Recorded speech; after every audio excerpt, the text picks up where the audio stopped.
Jeff, you guys way back when were the ones that conceived the concept of double hosting. So having just put a Sugar Bowl to bed and now getting ready to host a national championship is nothing new, but yet this is different at the same time.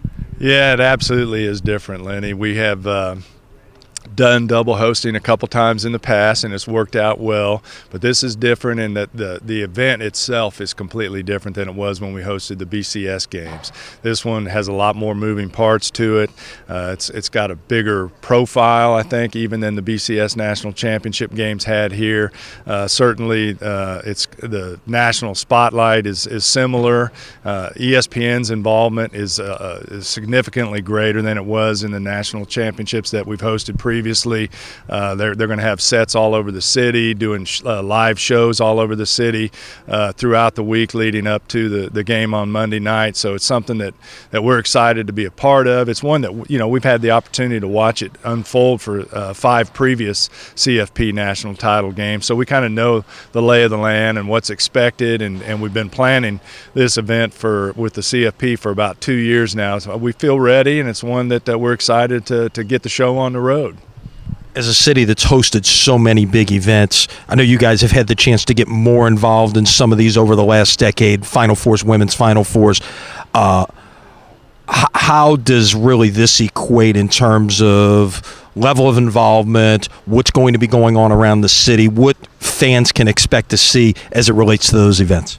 This is very quickly approaching Super Bowl levels in terms of the various events and the logistical requirements that are involved in putting on the event. It's perhaps not quite to that stature yet, but it's on its way there right now. It's one that requires a lot of resources to put on. It's one that we had to bid on and compete against other cities.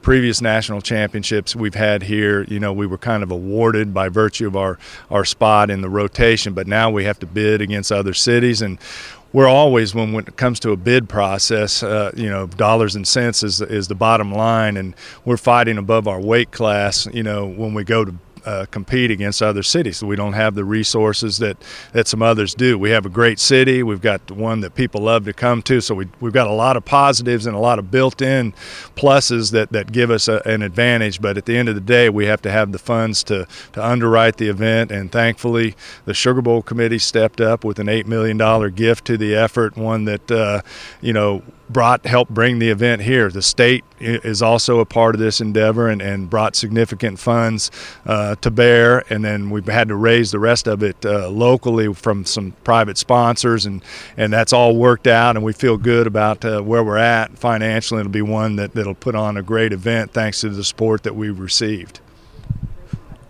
It's almost bizarre, if you will, that every time LSU is in a position to play for the national championship, the championship game is in New Orleans. It's happened now 4 times this century. But what does that do positively for the city in terms of having LSU here, but maybe put a little more stress, if you will, on the city's efforts to host this thing, knowing that there are going to be that many Tiger fans here in town?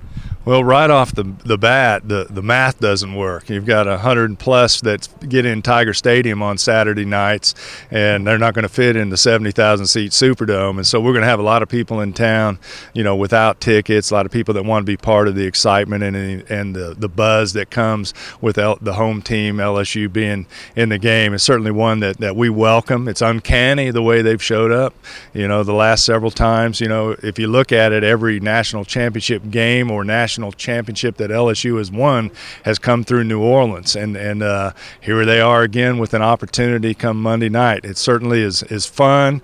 It lifts what was going to already be an exciting and electric environment. It's going to make it that much more exciting, and one that we can't wait to see unfold in the days ahead.